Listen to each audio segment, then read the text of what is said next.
sobat, bersama saya Rinda Dani Putri di Poci, podcast kelas C Inspiratif. Nah, di sini saya tidak sendirian nih. Saya ada bersama Mbak Putri Amanda. Halo guys. Dan di sebelah Mbak Putri ada Mbak Latifah Amalia. Halo guys. Dan di sebelah Mbak Latifah ada Mbak Renata Ayuni. Halo guys. Nah, baik. Bagaimana nih kabar semuanya? Baik. Baik, alhamdulillah. Nah, langsung saja ya kita membahas tentang budaya dan komunikasi interpersonal. Nah, saya di sini akan membahas poin per poin tentang budaya dan komunikasi interpersonal. Nah, yang pertama kita membahas tentang komunikasi interpersonal. Nah, menurut Mbak Tipah nih, bagaimana komunikasi interpersonal menurut Mbak Tipah? Kalau untuk komunikasi interpersonal itu skill communication. Jadi itu bisa dilakukan oleh dua orang atau lebih, yang bisa dilakukan secara verbal maupun non-verbal, dan juga itu bisa dilakukan secara tatap muka ataupun tidak, gitu. Oke, ada tambahan dari yang lainnya? Rasanya cukup ya. Cukup. Nah, oke. Berikutnya saya akan membahas tentang tujuan dari komunikasi interpersonal. Menurut Mbak Putri nih, bagaimana tujuannya? Untuk tujuan komunikasi itu kan kita melakukan kerjasama antara kita dan pihak lainnya untuk mendapatkan suatu tujuan atau informasi. Nah, kita di situ bertukar pikiran, menambah informasi, dan banyak sih. Ya, cukup. Oke.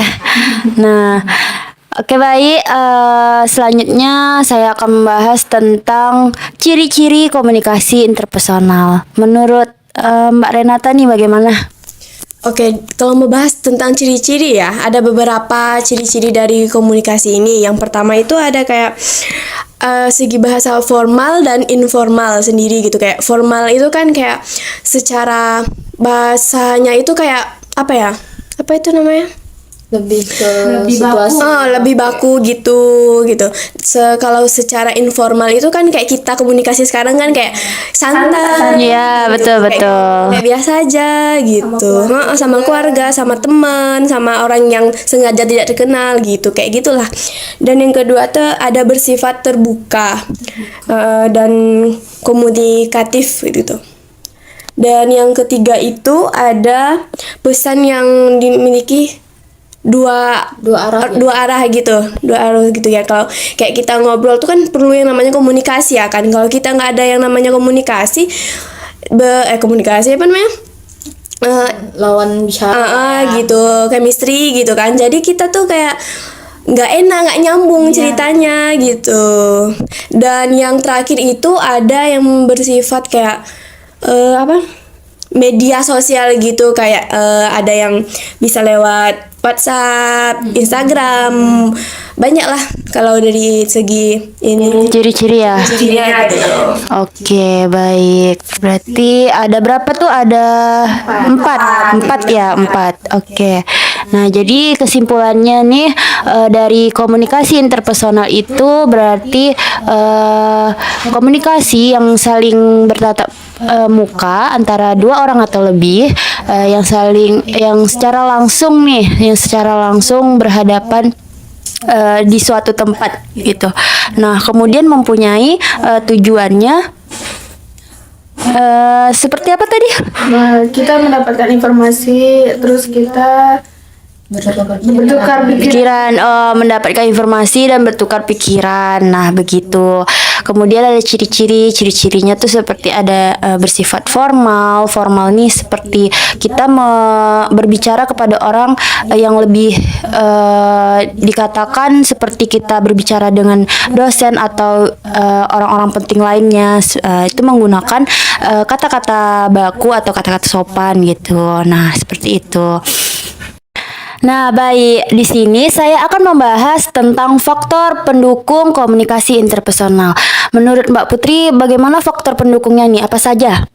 Nah, yang pertama itu ada perhatian, kemudian reaksi kita, rasa nyaman, kemudian respect, kemudian ada chemistry kita saat berkomunikasi, kemudian ada kesetaraan kita. Nah, itu aja sih faktor pendukung dari komunikasinya.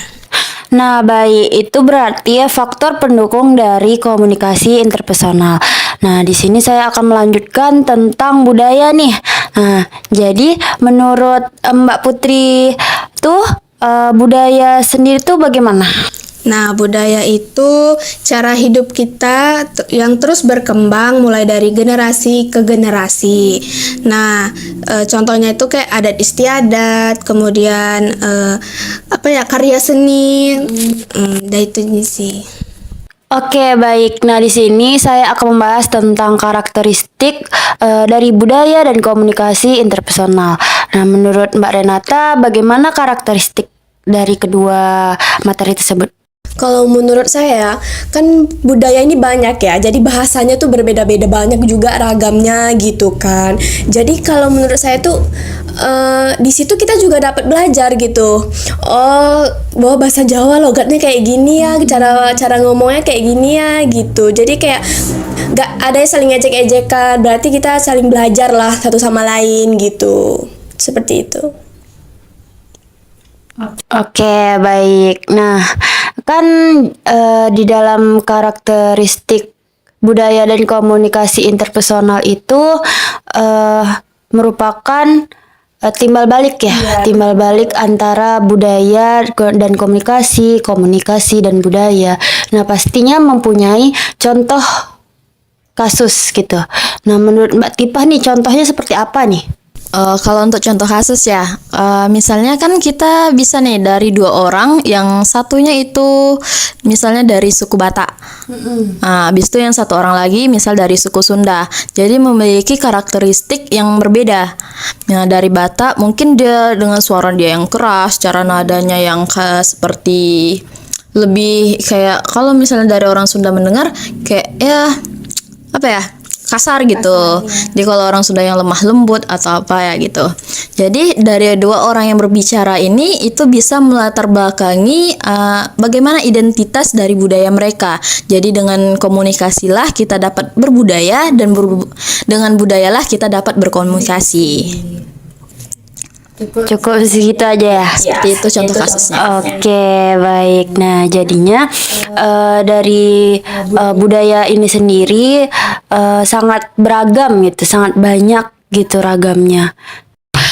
Oke, baik. Nah, di sini saya akan melanjutkan tentang faktor penghambat dari komunikasi interpersonal itu.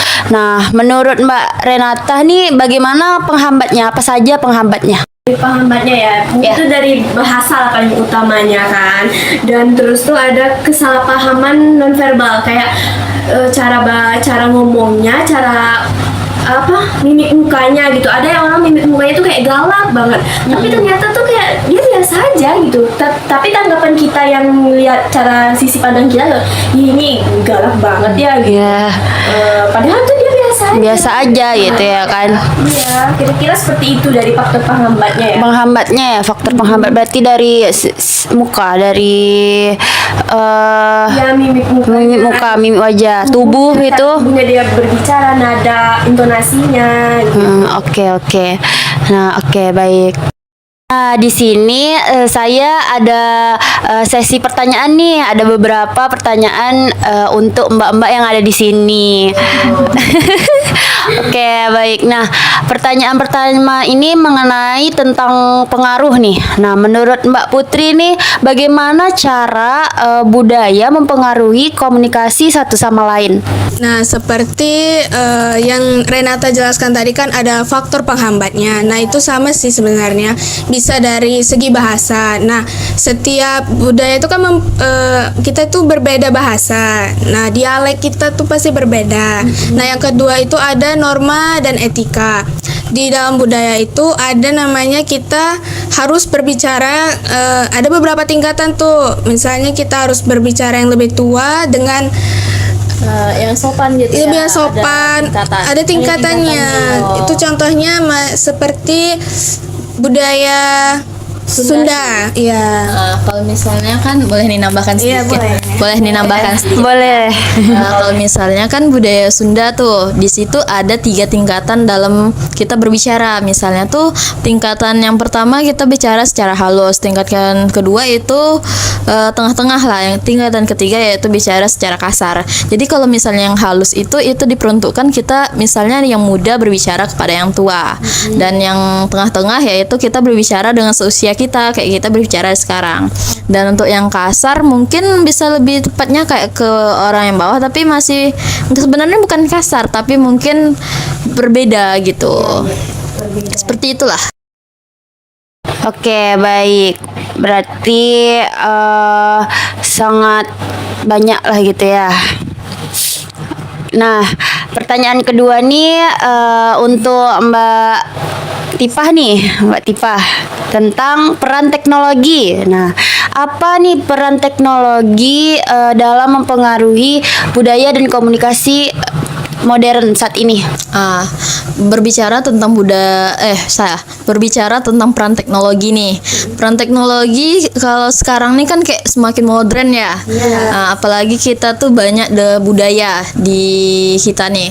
Jadi makin modernnya peran teknologi pasti mempengaruhi dari budaya itu. Jadi dengan teknologi kita bisa memperkenalkan budaya.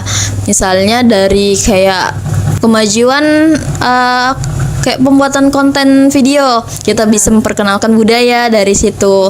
Atau misalnya kita nelpon juga kita bisa dengan budaya mereka masing-masing dari daerah yang jauh dengan jarak yang jauh gitu. Jadi kayak di era teknologi yang modern itu kemajuan era informasinya itu juga semakin pesat. Semakin maju ya. Oke, baik. Oke, nah pertanyaan yang ketiga nih, yang terakhir untuk Mbak Renata. Bagaimana menurut Mbak Renata nih, mengapa di Indonesia itu budaya dan komunikasi ini sangat penting? Penting ya, karena kan itu mengatasi perbedaan kita gitu, saling tahu budaya satu sama lain kan nggak mungkin kan. Di Indonesia sangat banyak budaya dari Sabang sampai Merauke itu kan berbeda-beda ya. Jadi kalau tidak adanya menghalangi kebatasan itu tidak mungkin kan tidak menjalankan komunikasi antara satu sama lain gitu. Seperti itu sih. Oke, nah jadi kesimpulan dari saya tentang materi budaya dan komunikasi interpersonal ini adalah semuanya memiliki keterkaitan masing-masing. Nah, di mana komunikasi interpersonal ini adalah suatu hubungan antara dua orang atau lebih yang saling bertatap muka, saling berkomunikasi antara satu sama lain. Nah, begitu. Nah, di dalam komunikasi interpersonal ini juga mempunyai faktor pendukung dan faktor penghambatnya. Nah, seperti kalau faktor pendukungnya ini seperti adanya respect, adanya perhatian, kesetaraan, kemudian ada chemistry. Nah, seperti itu. Kemudian banyak juga ada ciri-cirinya, ada tujuan. Nah, seperti itu tadi kan sudah banyak dijelaskan nih. Nah, kalau misalkan budaya nih, budaya itu adalah cara hidup berkembang dari generasi ke generasi selanjutnya. Nah, seperti adat istiadat, kemudian bahasa dan lain sebagainya. Nah, ada juga keterkaitannya nih. Keterkaitannya itu mempunyai hubungan timbal balik antara keduanya. Seperti kayak budaya dan komunikasi, komunikasi dan budaya. Nah, itu Sobat Poci gitu. Nah, oke. Jadi materinya kita sampai di sini aja dulu ya gitu. Kita lanjut pertemuan berikutnya gitu. Nah, oke. Dan pembahasan kita pada hari ini, sampai jumpa di lain waktu. Bye.